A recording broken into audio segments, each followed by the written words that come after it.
안녕하세요. 저는 최미자입니다. 올해로 66세가 되었어요. 제 인생이 참 기구했다고 해야 할까요? 오늘은 여러분께 제 이야기를 들려드리려고 해요.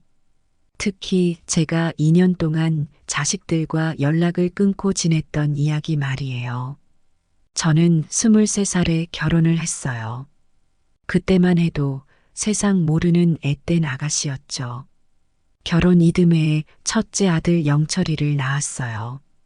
그 아이를 처음 안았을 때의 기쁨이란 아직도 생생해요.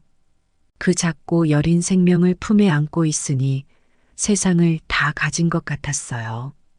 영철이가 2살 되던 해에 둘째 서영이가 태어났어요. 딸아이였죠. 아들, 딸 하나씩 2개 되어 얼마나 행복했는지 몰라요. 그때부터 저는 아이들을 위해 살았다고 해도 과언이 아니에요. 남편과 함께 작은 가게를 운영했는데 그게 쉽지만은 않았어요. 아침 일찍 일어나 가게 문을 열고 밤늦게까지 일하곤 했죠. 하루하루가 정신없이 지나갔어요. 때로는 너무 힘들어서 울기도 했어요. 하지만 아이들이 잘 자라는 모습을 보면 그런 고단함도 다 잊혔어요. 영철이는 어릴 때부터 공부를 참 잘했어요. 선생님들이 항상 칭찬하셨죠. 이 아이는 앞으로 큰 사람이 될 거예요. 그런 말씀을 들을 때마다 가슴이 뿌듯했어요. 서영이도 똑똑했어요. 특히 영어를 잘했죠. 외국 드라마를 보면서 영어를 배우더라고요. 아이들이 학교에 들어가고 나서부터는 더 바빠졌어요. 학원비며 과외비로 돈이 많이 들었지만 아깝지 않았어요. 아이들의 미래를 위해서라면 뭐든 할 수 있었거든요. 어느 날 영철이가 의대에 가고 싶다고 하더라고요. 그 말을 들었을 때 얼마나 기뻤는지 몰라요. 하지만 한편으로는 걱정도 되었어요. 의대 등록금이 만만치 않다는 걸 알고 있었거든요. 그래서 남편과 상의 끝에 가게 영업시간을 더 늘렸어요. 밤 12시까지 문을 열었죠. 힘들었지만 아들의 꿈을 위해서라면 뭐든 할 수 있었어요. 서영이는 고등학교 때 미국으로 유학 가고 싶어 했어요. 처음에는 어떻게 그 큰 돈을 마련하나 걱정이 앞섰죠. 하지만 딸아이의 간절한 눈빛을 보니 어떻게든 보내줘야겠다는 생각이 들었어요. 결국 친정 어머니의 수술비로 모아뒀던 돈까지 보태서 서영이를 미국으로 보냈어요. 어머니께는 정말 죄송했지만 그때는 그게 최선이라고 생각했어요. 그렇게 세월이 흘러 아이들은 어느새 훌쩍 자라 어른이 되었어요. 영철이는 의사가 되어 큰 병원에서 일하게 되었고, 서영이는 미국에서 공부를 마치고 한국으로 돌아와 통역사로 일하게 되었죠. 그들의 졸업식이나 첫 직장 입사, 그리고 결혼식. 그 모든 순간에 제가 곁에 있었어요. 그때마다 가슴이 벅차올랐죠. 내가 이만큼 잘 키웠구나 하는 생각에 뿌듯했어요. 하지만 그때는 몰랐어요. 제 지나친 관심이 오히려 아이들에게 부담이 될 수 있다는 걸요. 그리고 그것이 우리 가족에게 어떤 변화를 가져올지도 전혀 예상하지 못했죠. 지금 생각해보면 참 어리석었어요. 하지만 그때의 저는 그저 자식들을 위해 최선을 다하고 있다고만 생각했어요. 그렇게 저는 자식들을 위해 살았어요. 제 인생의 전부가 자식들이었죠. 하지만 그게 얼마나 위험한 일인지 그때는 전혀 알지 못했어요. 앞으로 제가 겪게 될 일들을 그때의 저는 상상조차 하지 못했을 거예요. 자식들이 성인이 되고 나서도 저의 희생은 계속되었어요. 영철이가 의대에 합격했을 때 그 기쁨은 말로 표현할 수 없을 정도였죠. 하지만 동시에 등록금 때문에 큰 부담이 되기도 했어요. 남편과 저는 밤낮 없이 일했어요. 가게 문을 여는 시간을 더 늘렸고 쉬는 날도 반으로 줄였어요. 어느 날 밤 가게를 정리하다가 쓰러진 적이 있어요. 과로였죠. 병원에 실려갔는데 의사 선생님께서 당장 입원해야 한다고 하시더라고요. 하지만 저는 거절했어요. 아들 학비를 벌어야 한다고 말씀드렸죠. 의사 선생님은 한숨을 쉬시며 그러다 큰일 나십니다. 라고 하셨어요. 그때 남편이 울먹이며 말하더라고요. 여보, 우리 그만하자. 힘들다. 그 말을 듣는 순간 화가 났어요. 뭘 그만해? 지금 포기하면 우리가 여태껏 고생한 게 다 무슨 소용이야? 라고 소리쳤죠. 결국 퇴원하고 다시 일했어요. 다행히 영철이는 의대를 무사히 졸업했고 인턴, 레지던트 과정을 거쳐 훌륭한 의사가 되었어요. 그 아이가 처음으로 의사 가운을 입고 찍은 사진을 보았을 때 저는 참을 수 없이 울었어요. 기쁨의 눈물이었죠. 이를 위해 살아온 거라고 스스로를 위로했어요. 서영이도 미국 유학을 무사히 마치고 돌아왔어요. 큰 회사의 통역사로 취직했죠.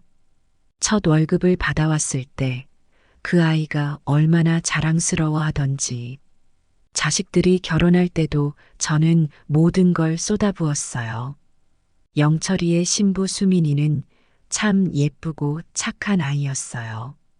예단을 준비하면서 저는 우리 집에 있는 귀한 물건들을 다 내놓았어요. 심지어 제 어머니께서 주신 금반지까지요. 남편이 그건 좀 심하지 않냐고 말했지만 전 개의치 않았어요. 아들 장가 가는데 뭐가 아깝냐고 말했죠. 서영이 결혼식 때는 더 했어요. 결혼식 비용도 거의 다 우리가 부담했어요. 그렇게 자식들을 결혼시키고 나니 문득 허전함이 밀려왔어요. 이제 뭘 위해 살아야 하나 싶더라고요. 그때 영철이가 엄마, 이제 좀 쉬세요. 라고 말하더군요. 하지만 저는 그럴 수 없었어요. 쉬는 순간 지금까지 해온 모든 게 무의미해질 것 같았거든요. 그래서 저는 계속해서 자식들 곁을 맴돌았어요. 주말마다 찾아가 집안일을 도와주고 음식을 해다 주곤 했죠. 처음에는 아이들도 좋아하는 것 같았어요. 하지만 점점 뭔가 이상해지기 시작했어요. 자식들의 표정이 점점 굳어지는 걸 느꼈죠. 그때 저는 내가 뭘 잘못하고 있는 건가 라는 생각을 처음으로 하게 되었어요. 하지만 그 생각도 잠시였어요. 아니야, 내가 이렇게 희생하고 있는데 아이들이 싫어할 리가 없어. 라면서 스스로를 위로했죠. 그렇게 저는 계속해서 자식들의 삶에 깊이 관여했어요. 그게 얼마나 큰 문제를 일으킬지도 모른 채 말이에요. 자식들이 독립한 후에도 저는 그들의 삶에 깊이 관여했어요. 매일 아침이면 어김없이 전화를 걸어 안부를 물었죠. 영철아, 오늘 병원엔 무슨 일 있니? 힘든 수술 없어? 서영아, 오늘 중요한 회의 있다고 했지? 잘 준비했어? 이런 식으로요. 처음에는 자식들도 제 관심을 고마워하는 것 같았어요. 주말이면 자식들 집에 찾아가 집안일을 도왔어요. 영철이네 가면 빨래를 해주고 음식도 해놓고 갔죠. 서영이네 가면 집 안 구석구석 청소하고 냉장고도 채워놓곤 했어요. 제 마음에는 그저 사랑하는 자식들을 돕고 싶은 마음뿐이었는데 어느 날 며느리 수민이가 임신했다는 소식을 들었어요. 얼마나 기뻤는지 몰라요. 곧 할머니가 된다니. 그날부터 저는 거의 매일 영철이네 집에 찾아갔어요. 임신부에게 좋다는 음식을 해다 주고 집안일도 도왔죠. 수민아, 이건 꼭 먹어. 애기한테 좋아. 힘들면 누워 있어. 내가 다 할게. 이렇게 말하면서요. 그러던 어느 날 영철이와 수민이가 싸우는 소리를 들었어요. 수민이가 말하더라고요. 여보, 어머님이 매일 오시는 게 좀 부담스러워. 나도 쉬고 싶어. 그 말을 들은 순간 가슴이 철렁 내려앉는 것 같았어요. 하지만 그때는 임신해서 예민해진 거겠지 라고 생각했죠.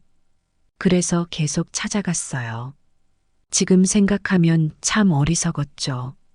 서영이의 경우는 좀 달랐어요.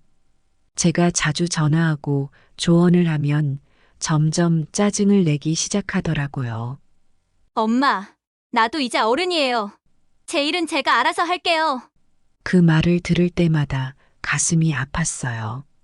내가 너를 위해 이렇게 걱정하고 있는데 라는 생각이 들었거든요. 한 번은 서영이의 회사 일에 대해 조언을 하려고 했어요. 서영아, 그 프로젝트는 이렇게 하는 게 어떨까? 그랬더니 서영이가 화를 내더라고요. 엄마, 제발 제 일에 간섭하지 말아주세요. 엄마는 제 일을 잘 모르시잖아요. 그 말에 너무 서운해서 눈물이 났어요. 내가 너를 위해 이러는 건데 그렇게 중얼거렸죠. 어느 날 사위 민호가 저에게 직접 말을 꺼냈어요. 장모님, 너무 자주 오시니까 좀 부담스러워요. 저희 부부만의 시간도 필요해요. 그 말을 들었을 때 얼마나 충격이었는지 몰라요. 내 딸의 남편이 나를 거부한다니. 그날 밤 저는 많이 울었어요. 하지만 그때까지도 저는 제 행동이 잘못됐다고 생각하지 않았어요. 내가 이렇게 자식들을 위해 살았는데 왜 그들은 나를 이해하지 못하는 걸까? 그런 생각뿐이었죠. 그러다 결정적인 사건이 일어났어요. 어느 날 우연히 자식들의 대화를 듣게 된 거예요. 영철이와 서영이가 통화하는 소리였어요. 우리 엄마 어떡 하면 좋을까? 너무 우리 일에 간섭하시는 것 같아. 나도 그렇게 생각해. 엄마가 좀 거리를 두셨으면 좋겠어. 그 말을 들은 순간 제 세상이 무너지는 것 같았어요. 내가 그토록 사랑하는 자식들이 내가 그들 곁에 있는 것을 부담스러워한다니. 그날 밤 저는 밤새 울면서 생각했어요. 내가 정말 잘못하고 있는 걸까? 다음 날 저는 아무 말도 없이 집을 나섰어요. 그리고 시골에 있는 친구 집으로 향했죠. 자식들에게는 아무런 연락도 하지 않았어요. 이제 그만 떠나줘야 할 때인가 보다라는 생각이 들었거든요. 그렇게 저는 자식들과의 연락을 끊고 시골로 내려갔어요. 그때는 몰랐죠. 이 결정이 우리 가족에게 어떤 변화를 가져올지, 그리고 제가 앞으로 2년 동안 어떤 시간을 보내게 될지. 다음 날 아침 기차를 타고 가면서 계속 생각했어요. 내가 정말 자식들에게 짐이 되고 있는 걸까? 내 사랑이 그들을 힘들게 한 걸까? 그런 생각들이 머릿속을 맴돌았죠. 창밖으로 스쳐 지나가는 풍경을 보며 눈물을 흘렸어요. 마을에 도착해서 친구를 만났을 때 그 친구는 저를 보고 깜짝 놀라더라고요. 미자야, 무슨 일이야? 왜 이렇게 갑자기? 저는 그 자리에서 펑펑 울었어요. 그동안 있었던 일들을 모두 털어놓았죠. 친구는 저를 따뜻하게 안아주었어요. 미자야, 넌 좋은 엄마야. 하지만 때로는 거리를 두는 것도 사랑이야. 그 말을 들으니 뭔가 깨닫는 느낌이 들었어요. 그날 밤 저는 큰 결심을 했어요. 자식들과 일정 기간 동안 연락을 끊기로 한 거죠. 그들에게 부담을 주지 않으면서 동시에 저 자신을 돌아볼 시간을 갖기로 했어요. 다음 날 아침 자식들에게 짧은 문자 메시지를 보냈어요. 엄마는 잠시 혼자만의 시간이 필요해. 걱정하지 마. 언젠가 다시 만나자. 그리고 전화기를 껐어요. 처음 며칠은 정말 힘들었어요. 매일 아침 자식들에게 전화하던 습관이 몸에 배어 있어서 자꾸 핸드폰을 찾게 되더라고요. 하지만 그럴 때마다 아니야, 이건 우리 모두를 위한 거야 라고 스스로를 다잡았죠. 친구의 도움으로 마을 근처에 작은 집을 얻었어요. 처음으로 혼자 사는 법을 배우기 시작했죠. 장 보는 것부터 시작해서 집안일, 공과금 내는 것까지 모든 게 새로웠어요. 가끔은 너무 그리워서 자식들에게 연락하고 싶었어요. 특히 밤에 혼자 있을 때면 더 그랬죠. 하지만 그럴 때마다 아직은 아니야라고 생각했어요. 저 자신을 찾는 시간이 필요하다고 믿었거든요. 시골에서의 2년은 제게 완전히 새로운 경험이었어요. 처음에는 정말 힘들었죠. 매일 아침 눈을 뜨면 오늘은 영철이에게 전화해야지. 서영이네 가서 밑반찬 해줘야지. 하는 생각이 들다가도 현실을 깨닫고 한숨을 쉬곤 했어요. 하지만 시간이 지날수록 조금씩 적응해 갔어요. 마을 노인회에서 만난 분들과 친해지면서 새로운 일상이 생겼죠. 매주 화요일에는 노인회관에서 요가를 배웠어요. 처음에는 몸이 뻣뻣해서 힘들었지만 점차 몸이 유연해지는 걸 느꼈어요. 목요일에는 노래교실에 갔어요. 젊었을 때 부르던 노래들을 함께 부르며 추억에 잠기곤 했죠. 텃밭 가꾸기는 제게 큰 위안이 되었어요. 씨앗을 심고 물을 주고 잡초를 뽑으며 생명의 신비를 느꼈죠. 처음으로 토마토가 열렸을 때 그 기쁨이란 마치 제 자식을 키우는 것 같았어요. 여름이면 상추, 가을이면 고구마. 계절마다 다른 작물을 수확하는 재미에 푹 빠졌어요. 하지만 가끔은 견디기 힘든 외로움이 밀려오곤 했어요. 특히 밤에 혼자 있을 때면 더 그랬죠. 그럴 때마다 일기를 썼어요. 자식들에게 하고 싶은 말, 그들에 대한 그리움, 후회. 모든 걸 일기장에 털어놓았어요. 나중에 보니 그 일기장이 제 마음의 치유제가 되었더라고요. 명절 때는 특히 힘들었어요. 첫 추석에는 하루 종일 방에 틀어박혀 울었어요. 우리 애들은 지금 뭐 하고 있을까? 엄마 없이 차례는 제대로 지내고 있을까? 그런 생각들로 마음이 아팠죠. 하지만 두 번째 명절부터는 조금씩 나아졌어요. 마을 주민들과 함께 음식을 만들어 나누어 먹으며 새로운 가족을 만든 것 같았거든요. 이 기간 동안 저는 많은 것을 배웠어요.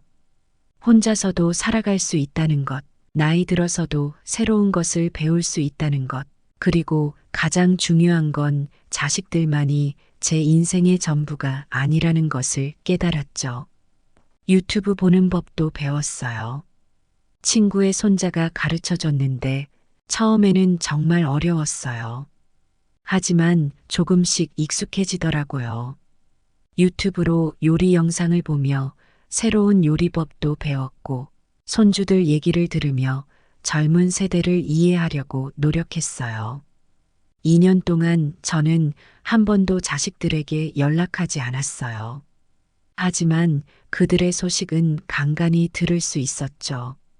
마을 이장님 댁에 가끔 들르면 영철이가 전화해서 저를 찾았다는 얘기를 해주셨어요. 서영이도 마을에 몇 번 찾아왔다고 하더라고요. 그 얘기를 들을 때마다 가슴이 아팠지만 동시에 아직은 때가 아니야라고 생각했어요. 시간이 흐르면서 저는 점점 더 단단해졌어요. 더 이상 자식들에게 의지하지 않고도 행복할 수 있다는 걸 알게 되었죠. 물론 그들을 사랑하는 마음은 변함없었지만 그 사랑이 집착이 되지 않도록 조심했어요. 2년이라는 시간이 흐른 어느 날 문득 이제는 자식들을 만날 준비가 되었다는 생각이 들었어요. 하지만 어떻게 만나야 할지, 무슨 말을 해야 할지, 그건 아직도 막막했죠. 그때 예상치 못한 일이 일어났어요. 제가 살고 있는 마을에 영철이와 서영이가 찾아온 거예요.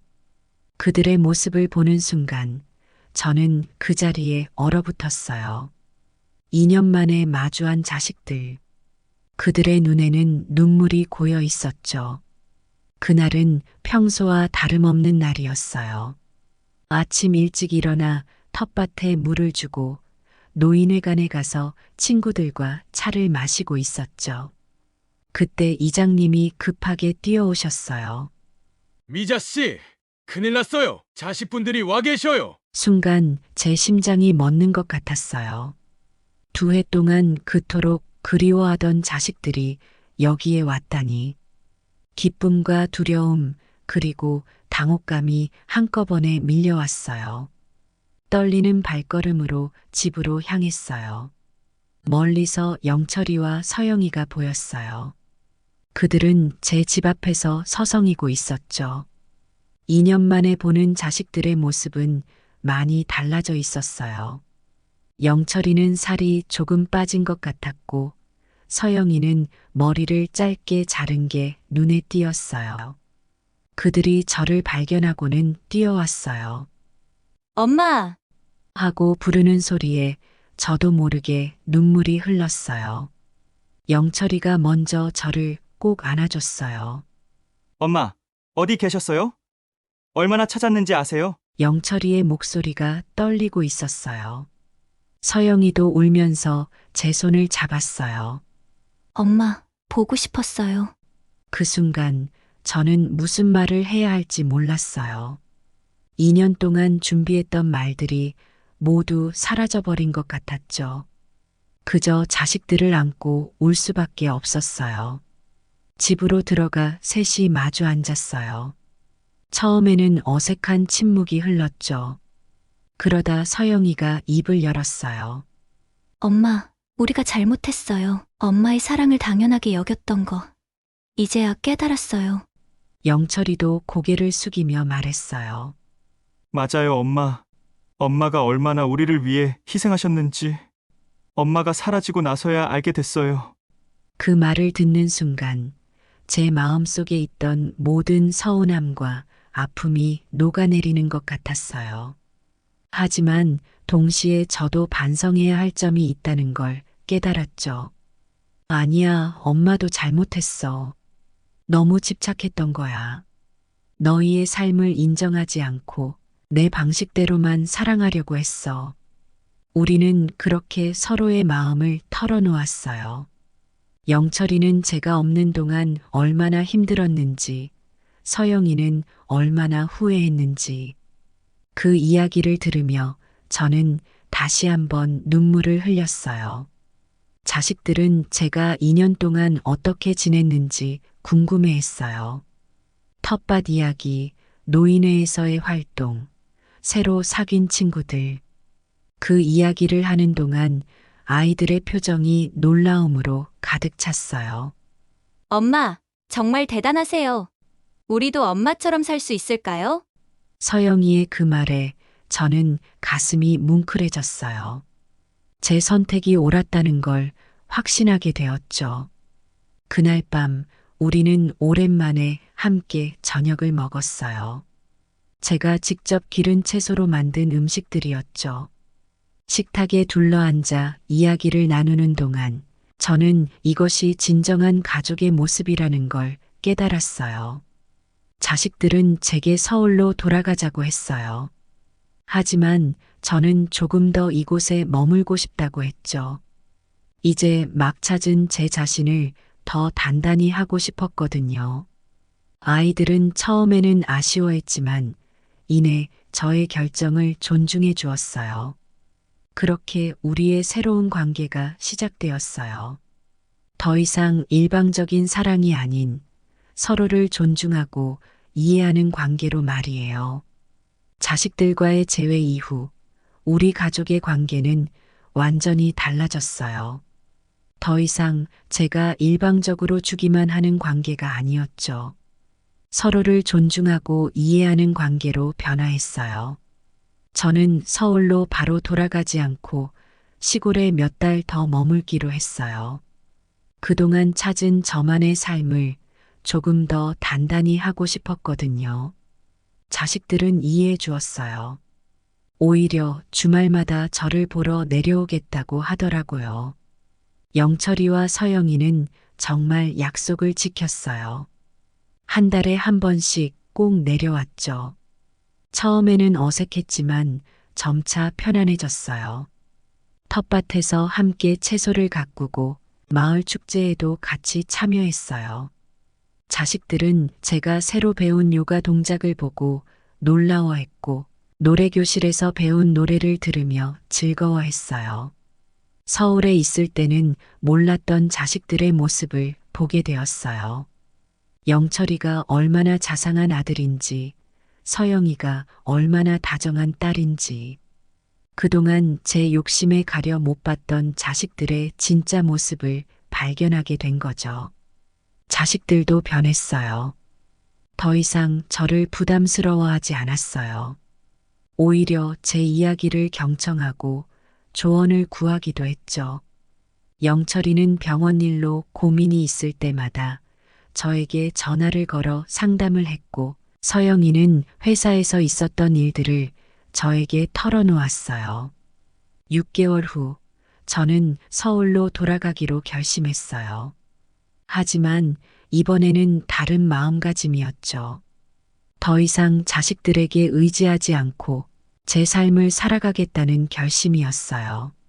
서울에 돌아와서 저는 작은 아파트를 얻었어요. 처음엔 낯설고 어색했지만 이내 새로운 환경에 적응해 갔죠. 시골에서의 인연이 제게 독립심과 적응력을 키워준 덕분이에요. 아파트는 비록 작았지만 제게는 충분했어요. 혼자 살기에 알맞은 크기였고 무엇보다 제 공간이라는 게 좋았죠. 시골에서 배운 텃밭 가꾸기를 활용해 베란다에 작은 정원을 만들었어요. 토마토, 상추, 그리고 향긋한 허브들로 가득 채웠죠. 매일 아침 식물들에게 물을 주고 이야기를 나누는 게 일과가 되었어요. 도시 한복판에서도 자연을 느낄 수 있다는 게 참 좋았어요.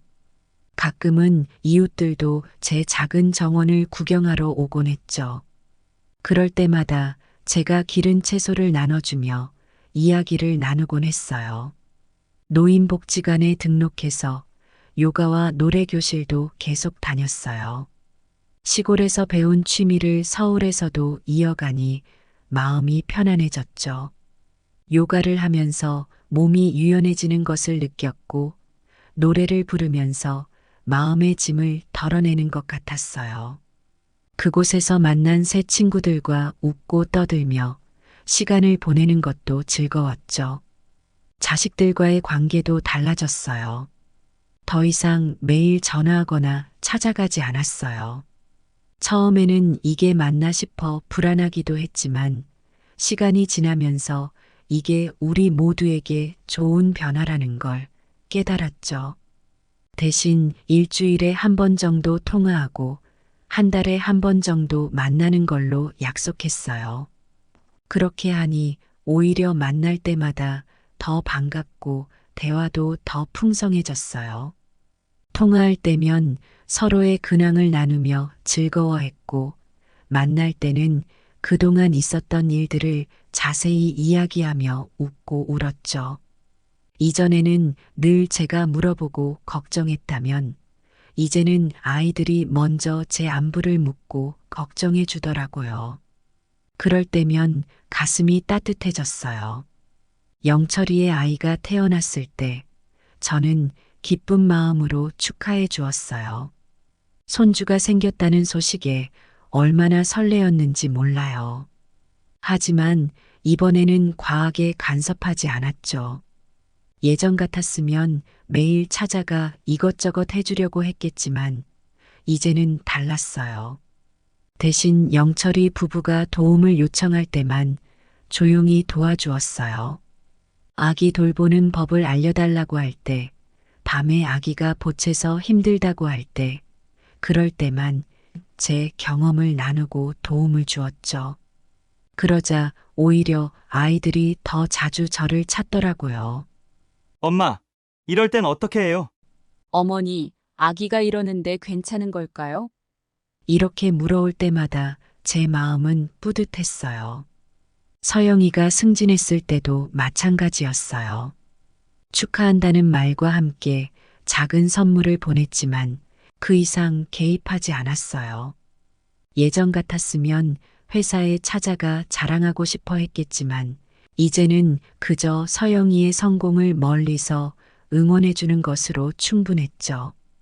그랬더니 서영이가 오히려 저를 찾아와 승진 축하 파티를 열어주었어요. 그날 서영이는 제게 이렇게 말하더라고요. 엄마, 요즘 엄마가 많이 달라지셨어요. 제 일을 인정해주시고 믿어주셔서 고마워요. 그 말을 들으니 눈물이 났어요. 제가 변화한 만큼 우리 관계도 성장했다는 걸 느꼈거든요. 이제 저는 자식들의 삶과 제 삶 사이에 적당한 거리를 유지할 수 있게 되었어요. 그들을 사랑하는 마음은 여전하지만 그 사랑이 집착이 되지 않도록 조심하고 있어요. 자식들의 선택을 존중하고 그들의 인생은 그들 스스로 책임지도록 하고 있죠. 제 삶도 더욱 풍요로워졌어요. 복지관에서 만난 친구들과 여행도 다니고 새로운 취미도 만들어갔죠. 도자기 공예를 배우기 시작했는데 흙을 만지며 뭔가를 만들어내는 게 참 재미있더라고요. 자식들은 제가 만든 도자기를 보며 감탄하곤 해요. 가끔 옛날 생각이 나서 자식들에게 전화하고 싶을 때가 있어요. 특히 밤에 혼자 있을 때면 더 그래요. 하지만 그럴 때마다 깊게 숨을 들이쉬고 생각해요. 지금 전화해야 할 정도로 중요한 일인가? 그렇게 스스로를 돌아보는 습관이 생겼어요. 대신 일기를 쓰기 시작했어요. 자식들에게 하고 싶은 말, 그들에 대한 걱정과 사랑, 제 일상의 소소한 기쁨들을 모두 일기장에 적어요. 이렇게 하니 마음이 한결 가벼워지더라고요. 가끔은 예전에 썼던 일기를 다시 읽어보며 제가 얼마나 성장했는지 되돌아보곤 해요. 이제 저는 자식들뿐만 아니라 제 삶도 소중히 여기는 법을 알게 되었어요. 그리고 그렇게 사는 것이 결국 자식들을 위한 것이기도 하다는 걸 깨달았죠. 우리 가족은 이제 서로를 존중하고 이해하는 관계가 되었어요. 더 이상 누구 하나에게 의지하거나 부담을 주는 관계가 아닌 각자의 삶을 살면서도 서로를 응원하고 지지하는 관계로 말이에요. 이런 변화가 쉽지는 않았지만 지금의 우리는 그 어느 때보다 행복해요. 서로에 대한 사랑은 여전하지만 그 사랑이 더 성숙해지고 깊어진 것 같아요. 서울로 돌아온 지 몇 달이 지났을 때 영철이가 제안을 했어요. 엄마, 우리 가족 상담을 받아보는 게 어때요? 처음에는 조금 당황스러웠지만 곰곰이 생각해보니 좋은 아이디어 같았어요. 그렇게 우리 가족은 함께 상담을 받기 시작했어요. 처음에는 어색했죠. 낯선 사람 앞에서 가족의 문제를 털어놓는다는 게 쉽지 않았거든요. 하지만 시간이 지날수록 점점 마음을 열게 되었어요. 상담사 선생님은 우리 각자의 이야기를 경청해 주셨어요. 제가 왜 그토록 자식들에게 집착했는지, 자식들은 왜 그런 저를 부담스러워했는지, 우리는 서로의 마음을 더 깊이 이해하게 되었죠. 상담을 통해 저는 제 행동의 원인을 깨달았어요. 어릴 적 받지 못했던 사랑을 자식들에게 과하게 주려고 했던 거예요. 아이들도 자신들의 감정을 솔직히 표현하는 법을 배웠고, 부모의 사랑을 거부하는 게 아니라 건강한 경계를 만드는 것임을 이해하게 되었죠. 매주 상담을 받으면서 우리 가족은 조금씩 변화했어요. 서로의 입장을 이해하고 존중하는 법을 배웠죠. 영철이와 서영이는 제 사랑이 부담스러울 때 솔직히 표현하는 법을 익혔고, 저는 그들의 의견을 존중하며 적절한 거리를 유지하는 법을 배웠어요. 상담 과정에서 특히 힘들었던 건 과거의 아픔을 마주하는 거였어요.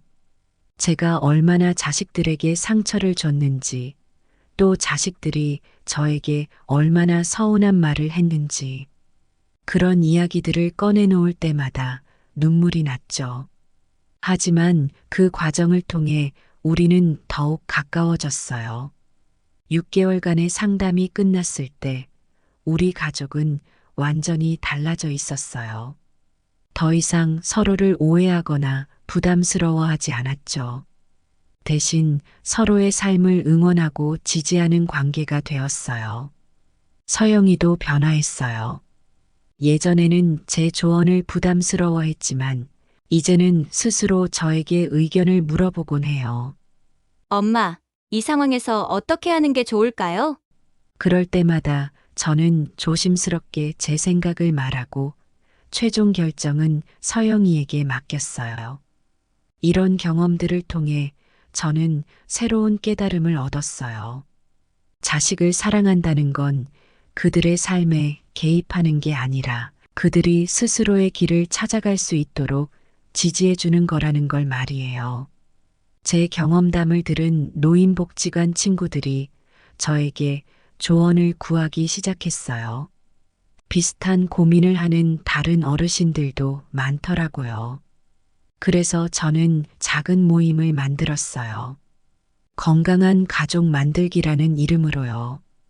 이 모임에서 저는 제 경험을 나누고 다른 분들의 이야기도 들었어요. 함께 울고 웃으며 서로를 위로하고 조언을 나눴죠. 이 활동을 통해 저는 새로운 삶의 의미를 찾았어요. 제 경험이 다른 이들에게 도움이 된다는 사실에 큰 보람을 느꼈거든요. 지금의 저는 진정으로 행복해요. 자식들과 좋은 관계를 유지하면서도 제 삶을 충실히 살고 있죠. 매일 아침 일어나면 감사한 마음으로 하루를 시작해요. 베란다에 작은 정원을 가꾸고 복지관에서 친구들과 시간을 보내고 새로운 취미를 즐기면서 제 삶의 의미를 찾아가고 있어요. 자식들과는 일주일에 한 번씩 통화하고 한 달에 한 번 정도 만나고 있어요. 그렇게 하니 서로에 대한 그리움도 커지고 만날 때마다 더 특별한 시간이 되더라고요.